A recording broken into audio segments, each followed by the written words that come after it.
मायूस हूँ। मेरी हलीमा सुल्तान कहाँ है? कॉन्फिडेंस देख रहे हो लड़के का? मेरी हलीमा सुल्तान, जिसको आज तक किसी ने लंगर में भी हलीम चखने नहीं दी होगी, वो भी हलीमा मांग रहा है। अब एक दूसरे लोंडे की एंट्री चेक करें। तुम्हारी इस तरह की तस्वीरें पाकिस्तानियों को तकलीफ देंगी। वैसे अब तक तो पाकिस्तानी बड़ी अयाशी कर रहे थे और सारी इकोनॉमी तो हलीमा बाजी के कपड़ों पे रुकी हुई है जी। एक लोंडा और मैदान में एंट्री मारते हुए, बाजी अभी भी टाइम है, लौट आओ, माफी मांग लो।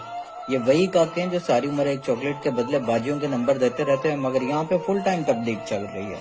आपको यहाँ पे मुख्तलिफ किस्म के लौंडे मिलेंगे जो किसी न किसी तरीके से हलीमा बाजी को तबलीग कर रहे हैं कि सच्चे रास्ते पे आ जाओ। एक तो भाई आके कहते हैं अगर तुम सच्ची मुसलमान हो तो अपने आप को कवर करो हलीमा और थोड़ी सी शर्म करो, और लव फ्रॉम पाकिस्तान। मतलब तबलीग के साथ साथ ठरक का लेवल देख रहे हैं आप? ठरक का लेवल नहीं रुकना चाहिए पाकिस्तानियों का। एक और सुरमा अपने ख्यालात का इजहार करते हुए, क्यों ये अपने जिस्म को रमजान में भी कवर नहीं कर रही? क्यों नहीं कर रही बताओ ना please. I love my country, जिंदाबाद इमरान खान।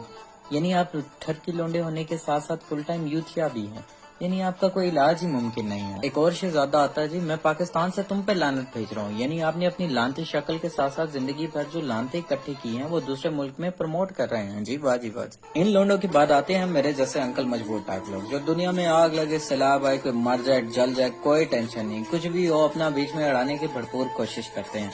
लव शो करते हैं, नाइस पिक वाला कमेंट करते हैं और ठरक भी पूरी हो जाती है और कोई गंदा